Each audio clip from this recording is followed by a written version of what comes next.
Hey guys, and welcome to a showdown featuring two mighty warriors. Well, at least one mighty warrior and myself. So it's going to be Melon Lord for me. That is my guys here on the online scene at the moment. Up against F3 Rulo 8 and his Vampire Coast. And this is a typically horrific matchup for the Lizardmen. Certainly their worst matchup in the entire game. So we're going to show you how to take on the Vampirates with a bucket ton of star. I'm going to pause the battle here because it does get underway rather quickly.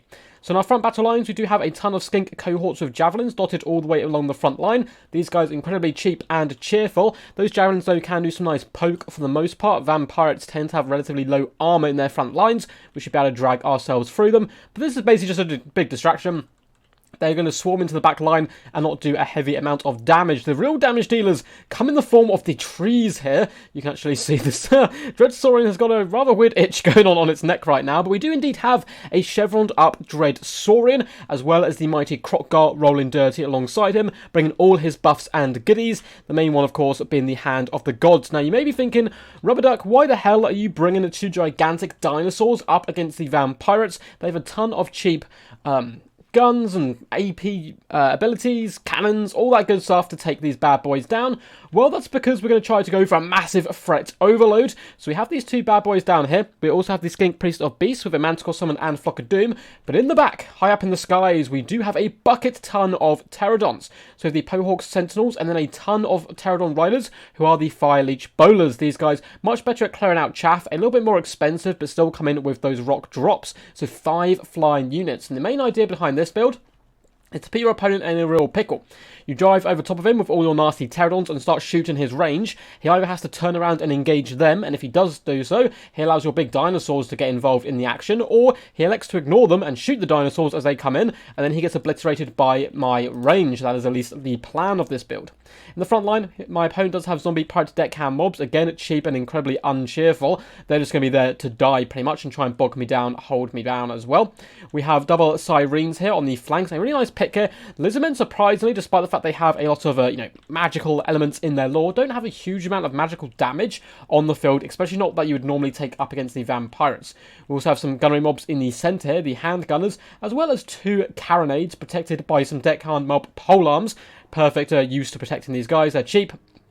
Should be able to force back cavalry and other units who force their way into the back line. We do have a gunnery whites to keep the lads nice and topped up ammunition-wise. We have a vampire fleet captain of vampires coming in with Raised Dead, Invocation of the Heck, and of course that lovely debuff that she does bring to the field, which is going to be Taunt here.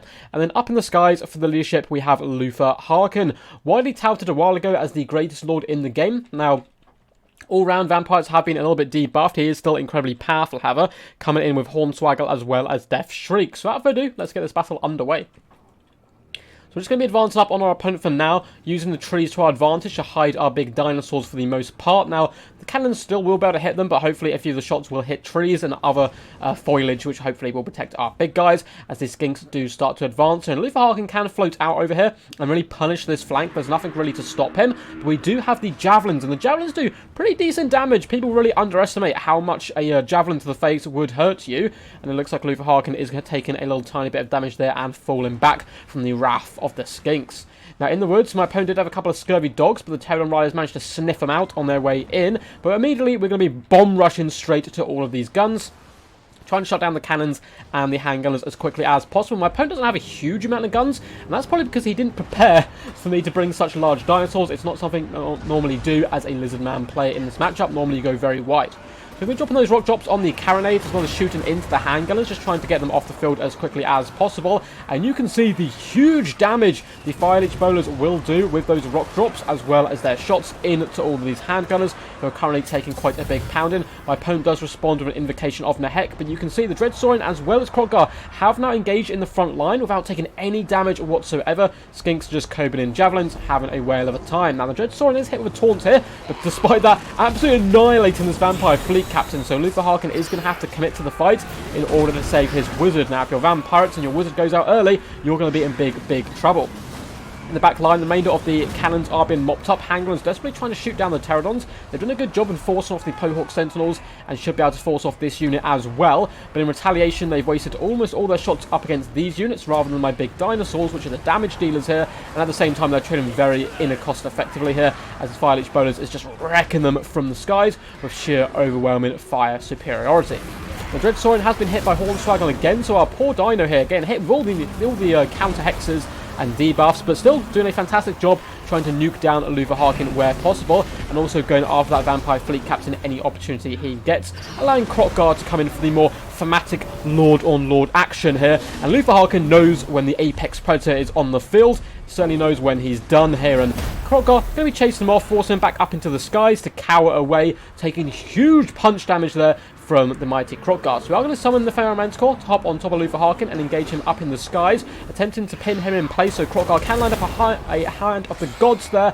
And some of the shots going into the ether, but another load hitting him, doing some good work, going to allow this Pharaoh Manticore to drag down the mythical madman himself. In the forest, we did have some nice scurvy dog play, hop on top of my caster actually. We managed to counter-punch them with a skink cohort, with some Flock of Dooms as well. He did manage to win the engagement, despite the fact he's been routed. He should come back to the field. And in the back lines, you can see the last cannon is going down, and all the range elements of the vampires have been dealt with. Lutherharkin does fall to the might of the Feral Manticore. Such a very good spell, still, despite the fact it now does cost a lot more than it used to. And now we have Krokgar and the Dread Saurian fighting back to back, and they're going to be a pain in the butt to deal with. Yes, Sirens, of course, are ethereal, coming with that glorious physical resistance, but if you get hit by Dread Saurian, despite the fact you're ethereal, you're still going to feel that snap and bite. Feral Manticore as well darting in, just helping out, trying to overwhelm their forces. Now, my opponent still has a decent amount of ground troops, but it's mainly cheap chaff, just deckhand mobs and polearms, and the skink cohorts have managed to surround one unit over on this flank, and now the Pterodon Riders trying to whittle down the Vampire Fleet Captain. Unfortunately, their shots are particularly bad up against single entities like this, not really going to be doing any damage. We should really be switching my targets onto the massive blobby mobs here, but I just really wanted to finish off their remaining leadership. Looks like we are going to see perhaps a summon come down. Nope, it has been cancelled at this point. Zombie deckhands are now trying to surround the Dread Saurian, who's taking a huge pound on here. The Sirens with their glorious AP will eventually add up and manage to drag him down a little bit, but Cold-Blooded has been popped to keep him in the action and still fighting. Crooked G is completely untouched at this moment, is going to come in for another thunderous charge into the rear of those undeadly troops. Skink cohorts holding back the enemy once more, allowing the Fire Leech Bowlers to rain in fire on this juicy blob, and in comes the Feral Manticore. There's not too much my opponent can do about this. We're gonna snipe the Vampire Fleet Captain. She simply doesn't stand a chance up against such mighty creatures. And there she goes, minus 50 leadership. She is certainly going to be crumbling into dust there, and with her the balance power should tip in my favour for army losses, I would expect. There is this Gunnery White trying to hold the line a little bit. Skink Priest though is sneaking back into action as well, coming to say hello to his buddies who have done all the dirty work for him, although he's been cackling and summoning Feral Manticores and doing all that good stuff. Krokgar performing very well so far. He's tail whipping some of these deckhand mobs, and they are all crumbling now. And it just comes down to the last Gunnery White, who thinks, you know what, I've died once already. I'm quite happy to die again, and rather than face these horrible demons, and does decide to crumble into nothingness there. And it shall be a Pyrrhic victory for the forces of the Lizardmen. So a really fun game here. Well played to my opponent as well in a matchup he probably didn't expect to face. Well, I mean, he counterpicked with the Vampire Coast, but you don't expect big dinosaurs, and therefore didn't really prepare for it. Yes, Sirens have AP, and he did have some guns, but the mighty Air Force of the Lizardmen did manage to seal the deal. Hope you guys did enjoy this video. If you did, feel free to give the video a big old thumbs up and subscribe for more Total War Warhammer content. We do drop new content every single day. If you want to see your replays up on the channel, get involved in events I host, feel free to join my Discord. There's a link in the description down below. Now, you may have seen this replay already. It has been up on Heir of Carthage's channel, but I thought I'd give my point of view of it as well and explain why I bring this Lizardman build. But first, we'll go over my opponents. So the Sirens really did struggle. Some of them got some pretty good damage on the Dread Saurian, but by that point, it was kind of too late, and they were already getting smashed down by the big, scary dinosaurs. Lutherharkin could have stayed up in the sky and just used up all his pistol ammo, finished off the Skink Priest, gone after Krokgar, and tried to play the slow game, but his ground forces were really getting pummeled, so I understand the need to try and jump in there and break the Dread Saurian with those epic charges, coming with the Sirens and dropping all those debuffs that the Vampire Fleet Captain can bring herself, although she did literally 0 damage in the end of the battle. I do like the Gunnery White as well. He performed relatively well, getting over 3,000 damage dealt, but for the majority of his force, of course, it just simply struggled, as it just really wasn't designed to handle my type of build. Now, we did have the gunners getting some very good damage value, despite the fact they got swarmed early on. They did some really good work onto those pterodons up in the skies, but the cannons really struggled here. You can see 65 damage value is absolutely nothing. Just ended up having to shoot into those skinks before they got exploded on, rock drops on their head, and fire leech bolos running all around them. Scobie Dogs as well managed to surround the Skink Priest, which is a nice little catch from my opponent, which I actually missed more in the replay, but we managed to mop them up with Flock of Dooms in the end. Now for my build. This may seem like an absolutely stupid build, and it is kind of a bit of a meme, but it has worked multiple times, and that is simply, one, because your opponent doesn't expect it, but as I said earlier on the battle, is the threat overload in two different situations. You force your opponent to commit to either killing your Air Force or to killing the big dinosaurs, and one way or other, it's going to bite you in the butt just a little bit. So the Mighty Krotgar, 6,800 damage dealt, still pretty much full health and gaining 1,600 damage value. We only ended up even using one Hand of the Gods. We could have used a second one if Luthor did decide to play that skirmish game and try to fly it around in the sky a little bit. We could have blasted him a couple of times and shown him who's boss. Skink Priest as well, just basically used for the Manticore summons for the most part, and Skink Cohorts along the line didn't do insane damage, but they weren't really there to do that, just to distract the enemy and threaten to push into their back line if they had one.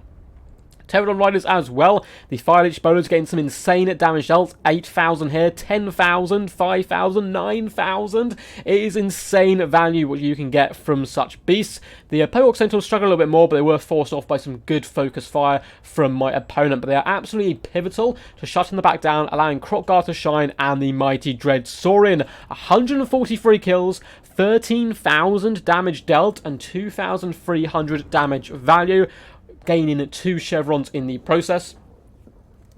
Nearly single-handedly took out the enemy caster before forcing Luthor to land in order to save the caster, in which case we then turned around, munched on Luthor, did some big damage with him and Krotgar, forced him up into the sky where the Manticore could finish him off. So it's a build which synergizes really well together and can work incredibly well, but at the same time it is very risky, guys. If your opponent goes even more guns than this, perhaps they'd be able to overwhelm the Pterodons first and then turn and engage the large dinosaurs without you being able to shut them down.